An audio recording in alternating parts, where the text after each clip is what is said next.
Ok, de nuevo con ustedes para culminar en 15 a 20 minutos este capítulo.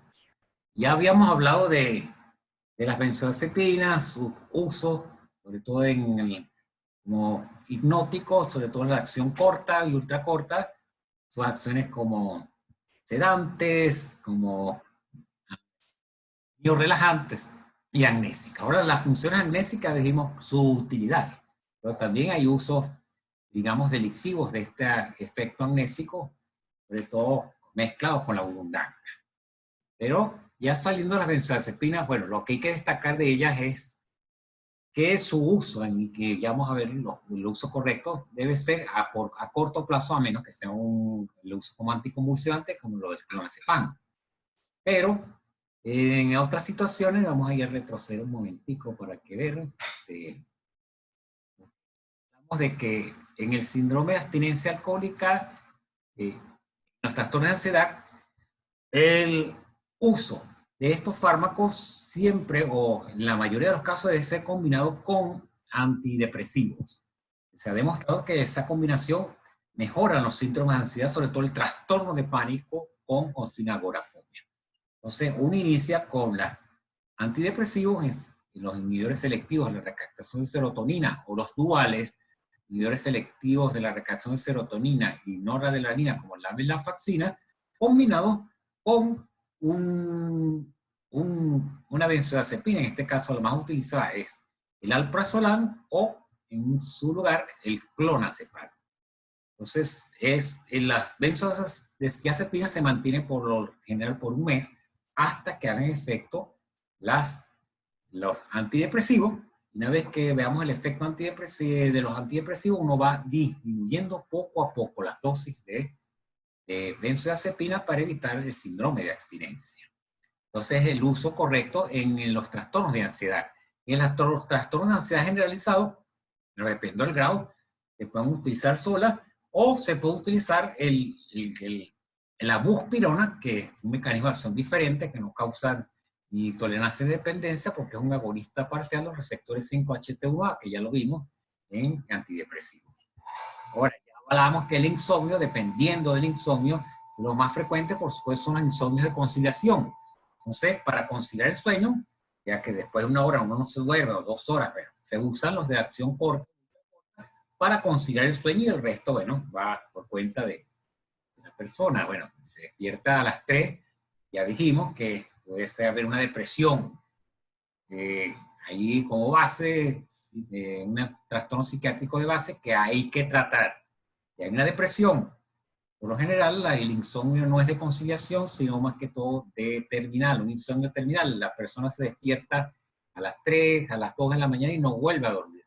En ese caso, hay que tratar la depresión con antidepresivos, sobre todo aquellos con acción sedante agregada, como la mirtazapina, que ya la vimos, o combinar la inhibidora selectiva, la recaptación de serotonina, con alguna benzodiazepina de corta duración como el alprazolam. Bien, en las convulsiones ya lo vimos, el diazepam es el caballito de batalla en las emergencias convulsivas. En el síndrome de abstinencia alcohólica hay que sustituir el alcohol por diazepam o clordiazepóxido. En las distorias y disidencias el diazepam, en la medicación preanestésica el midazolam, y como coadyuvante en la terapia antipsicótica, sobre todo en las agitaciones psicóticas, se combina el neuroléctico, el antipsicótico, con lorazepam. Hablamos de otros fármacos que uno utiliza, sobre todo el etanol, que ustedes saben el efecto depresor, pero que es un sueño de baja calidad y no se despierta rápido y con resaca, o sea que no es muy recomendable.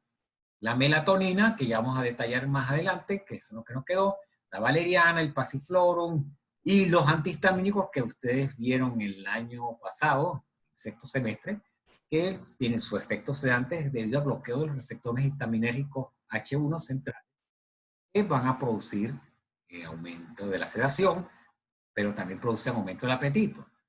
Entonces, la melatonina, que está siendo utilizada, por cierto, hay muchas presentaciones farmacológicas o preparados farmacéuticos que dicen tener melatonina, pero hay que estar mosca porque a veces hay fraude en estos fármacos. Tienen que asegurarse de que de verdad tenga melatonina. De todas maneras, la melatonina, que ustedes saben que es una neurohormona producida en la epífisis de los pinealocitos, la glándula pineal. Entonces, este núcleo supraquiasmático recibe información de la luz. Entonces, de acuerdo al patrón de luz y oscuridad, en la oscuridad se sintetiza esta hormona que se libera a partir del triptófano y la serotonina, porque hay una enzima que se llama la N-acetiltransferasa, que quiere este acetilo y se convierte en esta molécula que ustedes ven aquí, que es la melatonina. La melatonina es un fármaco liposoluble, ya lo atraviesa la membrana fácilmente y dice que es antioxidante, pero su acción en el sueño está asociada a receptores de melatonina. Fíjense que hay los MT1 asociados a proteínas G inhibitoria y los MT2 asociados a GQ, que depende del ritmo circadiano, ellos restauran el ritmo circadiano. Entonces, acuérdense de la vía retino, hipotálamo, espino pineal, que aumentan la liberación de la oscuridad, sobre todo la liberación de esta hormona, la N-acetiltransferasa, la activación de receptores alfa 1 y beta, y la activación de esta enzima. Se libera la noradrenalina, la liberación de alfa 1 y beta, y se activa la N-acetiltransferasa. Entonces, fíjense que este fármaco, al ser administrado por vía oral, tiene buena biodisponibilidad porque es liposoluble, pero es metabolizada en el hígado por hidroxilación, el citocromo, y por glucuronidación posterior. Entonces, ¿cuáles son las indicaciones? Sobre todo, la indicación más precisa es para el jet lag. Es decir, es un trastorno del sueño que da cuando uno viaja, por ejemplo, de aquí a Japón, atraviesa varios usos horarios y se sincroniza el ritmo circadiano. Para resincronizarlo es eficaz este fármaco. Y en trastornos del sueño de personas invidentes, o sea que los ciegos, no, la vía esta retino hipotalámica está afectada, pero no pueden ver la luz. Entonces, para restaurar el ritmo circadiano se utiliza la melatonina, cuando hay trastorno del sueño. Si no lo hay, bueno, no se utiliza. Y en ancianos hay que utilizar dosis pequeñas, de 0,3 a 5 miligramos diarios. Esa es la dosis eficaz en ancianos, para restaurar el ritmo circadiano, sobre todo en ancianos. De hecho, muchas personas la están utilizando con efectos variables, de acuerdo a la sensibilidad de estas personas a la melatonina. La melatonina la venden en tiendas naturistas, la venden en farmacia, pero hay que estar mosca de la forma farmacéutica que esté allí. Fíjense que la dosis es hasta 5 miligramos, 10 miligramos, ¿no? ¿Cuáles son los principios sobre uso de hipnóticos? Porque recuerden que ustedes como médicos generales les van a llegar muchas personas que se van a quejar de insomnio y les van a pedir récipes para que le indiquen benzodiazepina. Entonces, tienen que evaluar por qué el insomnio. Y hay que usar las reglas de higiene del sueño. ¿Qué hay que hacer para que a uno le dé sueño en la noche? Pero primero, una caminata puede ayudar a estimular la aparición del sueño, no una caminata vigorosa, sino una caminata suave, una actividad física vespertina suave. Evitar situaciones muy estimulantes, o sea, ver películas de terror o películas de horror o estar conectado al internet con tan malas noticias o el WhatsApp, que eso me estimula mucho. Regularizar el horario de ir a la cama, es decir, cuando uno va a la cama es en la noche, no estar todo el tiempo en la cama porque uno, bueno, todo el tiempo en la cama, hay gente que trabaja en la cama y por supuesto no va a haber una diferencia entre dormir y trabajar en la cama y eso puede producir insomnio, evitar las siestas largas. Si van a hacer siestas es porque sienten ganas de dormir, bueno, no más de media hora. Restringir el consumo de café, de colas como la Coca-Cola, la Pepsi-Cola y la Cola Club, que es el análogo que está vendiendo más barato. El alcohol, ya dijimos que el alcohol es sedante, pero va a alterar el sueño, te va a producir un despertar con resaca y no vas a volver a dormir más. Y las comidas copiosas, o sea, comer cochino frito, mondongos en la noche no es recomendable. Y siempre levantarse a la misma hora, o sea, tener un horario establecido, o sea, si te acuestas a las 9, te despiertas a las 6 y ese es el horario, o a las 5, dependiendo del trabajo que tengas. Siempre levantarse a la misma hora y ya, si eso fracasa, bueno, hay que evaluar qué está pasando, qué enfermedad tienes, si tienes un problema de la tiroides, un problema de hipertensión o de una apnea obstructiva del sueño. Pero si hay apnea obstructiva del sueño, ahí sí hay que tratar la apnea obstructiva del sueño y evitar usar benzodiazepinas, como ya dijimos, contraindicado. Pero cualquier otra cosa o alguna enfermedad, una depresión añadida, o simplemente estás muy activo, quieres hacer grandes cosas, tienes grandes ideas, te sientes el rey del mundo, bueno, un trastorno maníaco. No puedes, tienes que tratar el trastorno bipolar. Entonces, si se descarta todo eso, ahí se puede asociar un hipnótico de vida media corta, por no más de 3 semanas. No más de 3 semanas, a dosis lo más pequeña posible, ir aumentando hasta lograr el efecto y dejarlo allí hasta por 3 semanas. Si se requieren tratamientos prolongados, hay que retirarlo después de 3 semanas. Si sigue tomándolo, bueno, si lo van a retirar, tiene que ser gradual para evitar el síndrome de abstinencia. Si el paciente te refiere a un insomnio de larga duración, hay que realizar una exhaustiva evaluación médico-psiquiátrica para descartar, ya dijimos, cuadros clínicos médicos como el hipertiroidismo, como hipertensión, etc. En embarazadas, en ancianos, recuerden los ancianos, siempre la regla es la dosis tiene que ser la mitad de lo requerido por un paciente no anciano. O sea, por ejemplo, en estos benzodiazepinas, si normalmente se toma 1 miligramo, de ahí comenzar con 0,5. Y así, siempre la mitad de la dosis usual en adultos. En hepatopatías, por supuesto, hay que tener precaución. Nefropatías, en personas que sean pilotos de Fórmula 1, no necesariamente pilotos de Fórmula 1, pero cualquier piloto de avión, automovilistas, maquinaria pesada, de decirles que esto le puede afectar en algún grado la coordinación motora, y entonces tienen que estar moscas.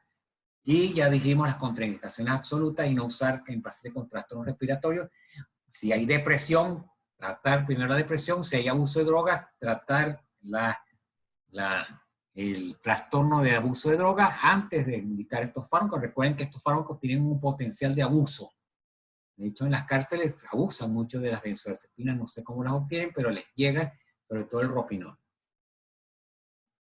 Y ok, ¿cuáles son los hipnóticos de elección?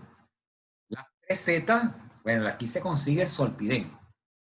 Solpidem y el sopiclone creo que no lo hay en Venezuela, pero en Europa sí lo usan. Está el esosopiclone, el saleplón no lo he visto aquí. Son las 3Z, que sobre todo para conciliación. Si, por ejemplo, si ustedes van a viajar a otro lugar, a veces es muy frecuente el insomnio en los hoteles, que el primer día uno no se halla en una cama diferente, un ambiente diferente, y no duerme. Entonces ahí sí pudiera utilizarse cualquiera de estas Z o una benzodiazepina de corta duración para conciliar el sueño el primer día, porque probablemente no vas a dormir esa noche. Pero ya a medida que si van a durar mucho tiempo en ese hotel, bueno, quizás ya después se acostumbren a la habitación y a tal, cual, y ahí pudieran no utilizar, pero tal vez en el primer día. Y ya dije, ¿cuáles son las de elección? Solpidem, sopiclona, saleplón o las benzodiazepinas de acción corta. El Alpran es una buena opción y de hecho es lo que más se está utilizando en la actualidad para el tratamiento del insomnio conciliación, que no es específicamente un hipnótico, es más ansiolítico, pero como hay ansiedad asociada al insomnio, no se está utilizando, se está indicando. Entonces, esto ya sería todo por hoy en cuanto a psicofármacos. Ya vimos antidepresivos, vimos antimaníacos, vimos antipsicóticos, vimos hipnóticos sedantes. Todo eso referente a la neuropsicofarmacología. Y ya con este termina el bloque de neuropsicofarmacología. Creo que las próximas actividades vamos a ver con anestesia. Vamos a hablar de anestesia general y anestesia local en una sesión de 2 horas, con intervalo de 10 minutos de recreo. Entonces, preguntas pueden hacerlas a partir de este momento.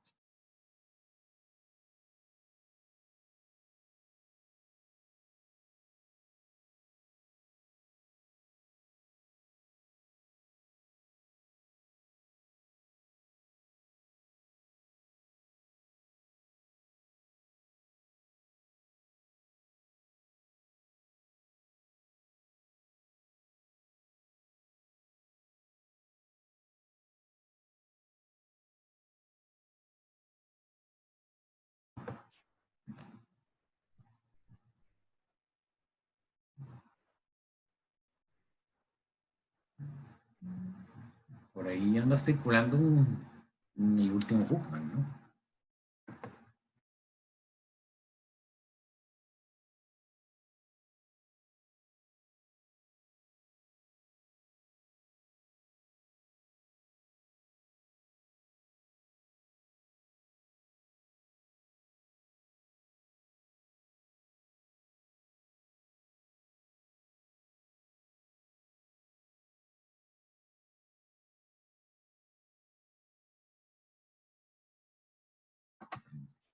Ok, bueno, entonces para la próxima, el jueves 26, vamos a terminar este bloque con que me corresponde con los anestésicos. 2 horas y espero que la pasen bien y bueno, feliz día.